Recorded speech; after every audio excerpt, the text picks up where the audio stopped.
X-Men 97. One of the best first animated seasons of any show ever. Let's talk about it.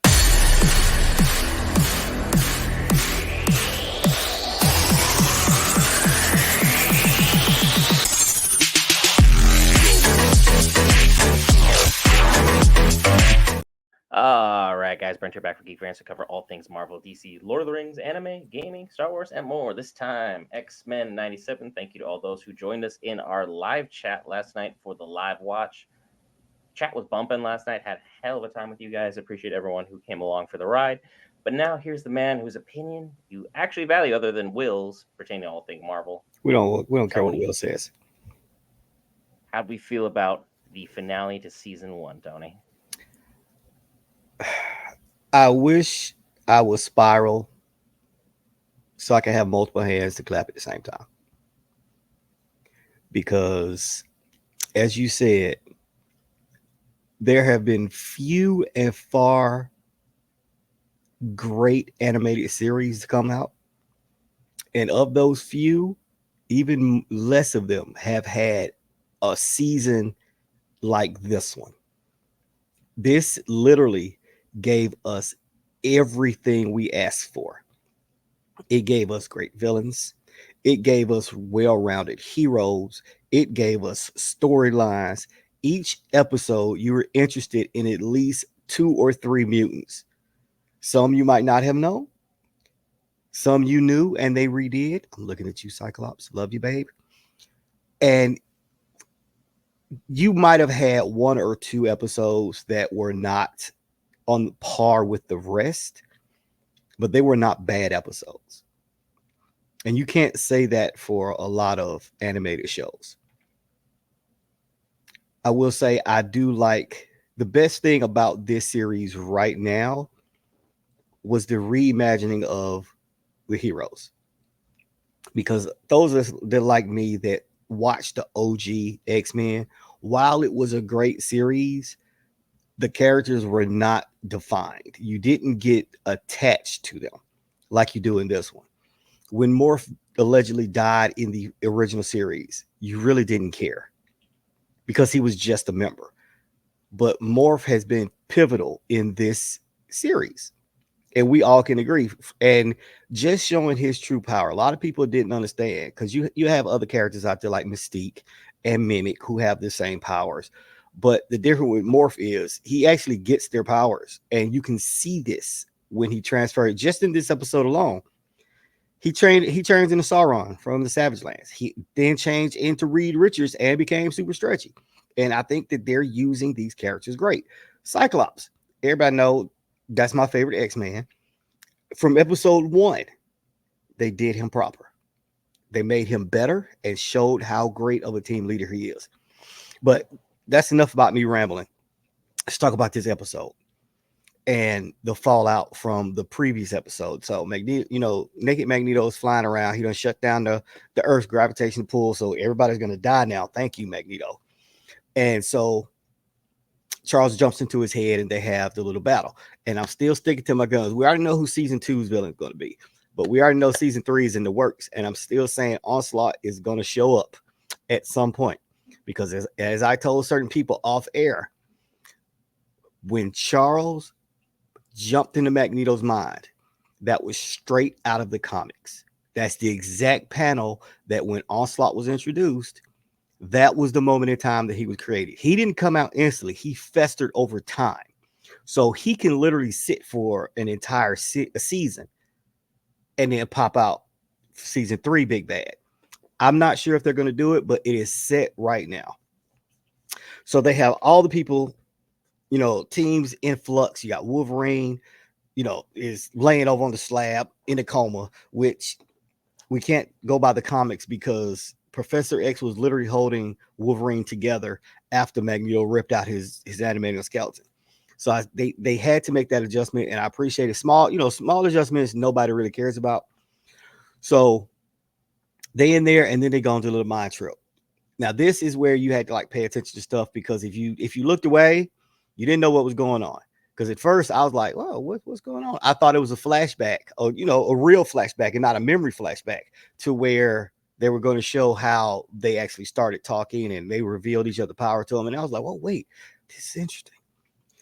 So, short version of that, they get into it. Magneto has amnesia. I was like, are they trying to do the Joseph angle here, or what are we doing? And then it was like, okay, we're just trying to get his mind back. Now, while Professor X and Magneto are off in their little daydream land, you got the rest of the X-Men trying to stop Asteroid M from killing everybody on Earth, because the humans thought it would be a great idea to shoot rockets at an asteroid and have it fall on Earth. I don't understand what that thought process was. It was literally just sitting up there minding his business, and you shot rockets at it. I understand. Okay, whatever. So they're fighting Bastion on this asteroid. And I will say that I like how the X-Men showed their teamwork while fighting a superior opponent, because Bastion is superior. But if you watch how they all work together, Rogue will come in, bah, bah, bah. Your favorite character, Nightcrawler, come in, poof, poof, and Bastion called him, and then who's there to save Nightcrawler? Scott with the optic blast, boom, and they're all working together. And the same trope that we have said all year: when somebody starts the monologue, Cyclops goes through his little thing. They have the little blast battle. He's like, "You're not gonna hurt my family." And next thing you know, he knocks it down. Bastion gets up, and then Cyclops flying across the room because he likes to monologue. Stop monologuing. Finish the opponent off. Stop it. So, but this was a great fight, showing the diversity of Bastion, everything he could do, from him evolving during the fight and being able to take on multiple mutants at one time. It was well done all around. Um, and then what happens? They start losing, and Blue Team comes in. We forget they were still out there. Come in with us. He's thinking it's one of his boys coming in to help him, one of them big boy Sentinels. Nope, Beast is driving, because Beast is a genius, and he's outwired your Sentinel, and now he's fighting you with your own people. And here comes all the rest of the guys. Now they're starting doing it. Now they're all going into Bastion hard as they can. And then Scott's like, wait a minute. Let's talk to him. Which I hate. He's already down for the count. He's taking major damage. This is the first time we've seen Bastion take major damage in a fight. I'm all for finishing people off. That's not what Scott wants to do. He wants to go softer and be the Professor X. I'd rather he be the Magneto. I want evil Scott. I still want evil Cyclops. I do. And they start talking to him, and they start getting through to him, and it's like it revealed that Professor X did come to you, but your parents didn't want you, blah, blah, blah. I don't care. Finish the man off. Boom, rockets, asteroid starts to fall.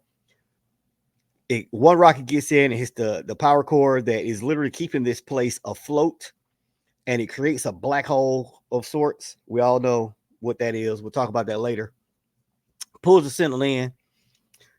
Jean comes to the rescue, puts herself in a bubble, puts everybody in the bubble, and Scott's like, hey, reach out, hey, come here, we got you. Bastion goes and tries and gets sucked away into Bastion. So now we're all up here trying, all right, well, how the six of y'all gonna stop Asteroid, because none of y'all are that powerful. I'm sorry, you have Omega level mutants above you. You're not gonna be able to stop this. They're outside, they're doing the best they can. Everybody's using their own powers. And then what happens? Professor X gets through to Magneto. Magneto comes back and realizes, okay, I'm the man. And unconscious Magneto wakes up and grabs the asteroid, showing you that he is one of the most powerful mutants on the face of the earth, period. Saves the earth. Everybody's like, ah. And then what happens? Wormhole. Yep, time travel. Here we go. And this starts where I know Brent was like, ooh, what's going on? Because Brent doesn't know the storylines. Yeah, 3, 4 different storylines. So we'll just start off with one. Starts off with Forge. And if you look, and it's an iconic poster on the wall. It's Days of Future Past. Your favorite movie. It's, I'll walk off this podcast right now. Keep playing with me. Keep playing with me. I know you will. You're riding that high right now. Days of Future Past. If you haven't read the comic, read the comic. Please. Do not watch that stupid movie. Read the comic, and you'll enjoy it. And it's the classic poster is Kitty Pryde, Wolverine. They're the main. I'm on tangent. Thank you, Brent. Forge comes in, pulls a gun, turns around. Who is it? The man we've been looking for since he left with baby Cable, Bishop. Come in talking, hey, telling him what we thought was happening. The X-Men are not dead. They're lost in time. So you got one storyline now where you're going to have to go find the X-Men. So save the X-Men. Then you get your next one. You got Rogue, Nightcrawler, Magneto, Beast, and Professor X landing in ancient Egypt. And who happens to be there? And Sabanur. A young viral Apocalypse before he turned into Apocalypse, fighting off all the little Egyptian soldiers, and Rogue comes in, help. Cyclops comes in, not Cyclops, Nightcrawler comes in to help, and they're fighting. And Magneto translates because English, Egyptian, not really gonna understand each other. Gets into his mind, and Magneto is the one that talks. Why? Because you listen to Magneto when he talks. He just has that about him. And he's like, "We're not here to hurt you. Who are you?" And he tells them their name, and they all give each other that look like, "Oh, hello, you're our mortal enemy." Like, for real, you're like one of our worst villains. Great way. And I love how they kept the facial features of Apocalypse because he developed that later. And I love how they kept that on him now. Um, the third storyline. This is with Jean and Scott. This is the Age of Apocalypse storyline. You got Mother Asaki, who is, for those that don't know, Rachel Summers. That's their biological child from another timeline. So you have another Summers there. Once they say their name, she knows who they are. And then who pops out? Pre-adolescent Nathan Summers, Cable. He knows who they are. So now you got three separate storylines going on. And it's going to be interesting to see how they incorporate this into season 2. But the big reveal to me was the end. Brent, you know I'm going to toot my horn. I called this. I said the only way Gambit can come back is through Apocalypse. And And lo and being behold, his picked up that and card. and being his horseman of death. And he predicted it when he picked up Gambit's card and said the word death. Gambit is coming back at some point, and you think Gambit is good now. Wait till you see the horseman of death Gambit. Oh my god. You think Archangel was a horseman? Mm-mm. Mm-mm. Gambit, whole nother level. But that was pretty much it for a nutshell. I will say them using the Phoenix Force, to help break the control was okay. I would have liked to see them use some. To me, that's a cheap out because even we all know that once the Phoenix enters somebody, it leaves a little bit behind. But to me, that was kind of a cheap way out for them to win because I would have liked for them to have Jean beat him another way. Have them actually team up. Don't have just, oh, she came to help and now the power's gone. Okay, I hated that. That's why I don't really want to talk about that. But let's talk about some things I know Brent likes. Let's talk about these cameos. Did you catch them all? I caught most of them. There were a couple characters I wish we had gotten a cameo from, especially now that we're back in Egypt. I was hoping for at least some kind of sighting of Khonshu at some point, so we could get some Moon Knight confirmation just because of its home area. But at the same time, I don't know if Khonshu would have anything to do, with En Sabanur in any regard whatsoever. Just them even knowing or acknowledging one another's existence. We had Doctor Strange, who Yeah. did not stop surgery for any number of And reasons, was even with just the planet being had his potentially cape on. I obliterated. was like, what's going on here, Steven? All He right. just couldn't be bothered at all. We have Captain America hanging out with Iron Man, trying to Suckage. advise the president, The which suckage neither of one Iron did Man. their job at all whatsoever. Yeah, where were We y'all doing the fights? Y'all just standing in the bunker? You should be out there on the streets They with weren't helping anybody because Daredevil it didn't happen to be their thing. Daredevil looked like he was getting his butt whooped on several levels, but he was having a good time. We had Peter Parker and out there hanging MJ. out with his girl, so it was like got a lot of good things moving on there, which is for me just further confirmation that Spider-Man is going to get his own animated spin-off at some point in time, picking up probably where their I series need left off. I need Spider-Man 98. I mean, it's possible. We can never say never. And at this point in time, we all know Spider-Man sells tickets and Spider-Man produces merch. Him and Yep, Batman undefeated as far as merch sales go. pretty And much. then let's see, we also had what Black was Panther that? The we and had Wakanda. King T'Chaka, which I was still saying on the live recap that if we're going to do a series animated about Wakanda, now's the You, time, and King T'Chaka is the best way of doing it as opposed to touching T'Challa in any way, shape, or form, it's too soon or for doing him. anything with Chadwick. So that's the best way you could get that workaround Yep. going whatsoever, which I'd be definitely down for and rooting for in any regards. And on top of that, we still had the Silver Samurai continuing to appear in several And instances. Omega He's been in Red. several episodes, and all he's done, this is it. That's Cross basically what he arms, does. staring. That's what he does unless he's fighting Cable. Or yeah, or Wolverine. I was We hoping for also something from like Von Doom nah. or They from gave don't Zemo, but nothing. you had also had Alpha Flight. Psylocke was there with him. Red Omega showed up. Omega Red. So you go with these names. I'm the bad one with names. Stop it. I'm bad with names of characters I'm not familiar with. And one group I'm pretty sure you didn't know it was Cloak and Dagger. Will pointed that out during the live stream. Thank Okay. goodness. Otherwise, I would have missed that entirely. He was psyched about It's Cloak and it's Dagger making they an are appearance. literally the embodiment of yin and yang. They cannot work without each other. One's a teleporter and throw you into darkness. The other has lights, daggers. So yeah, Cloak and Dagger. Hmm. So I think we had a lot of great cameos. They were used well. I think the characters for this season were fairly well written. Even at the very end there, I'm going to give this to you before I let you go off. Scott, at the end, as a man, I can respect you now because you stood up for your family and as a father. I got a couple issues with That a couple things that I he can give did. it. Let's That's let's the talk only thing about I'm giving him. His let's talk patience. about the let's talk about one thing that if you did not pay attention, you totally missed it. In his fight with Bastion, when he was getting ready to do his massive octave blast, he did the X from Marvel vs. Capcom. Right before he did it, because his thing when he did it side. So when he did it here, he did that and then released.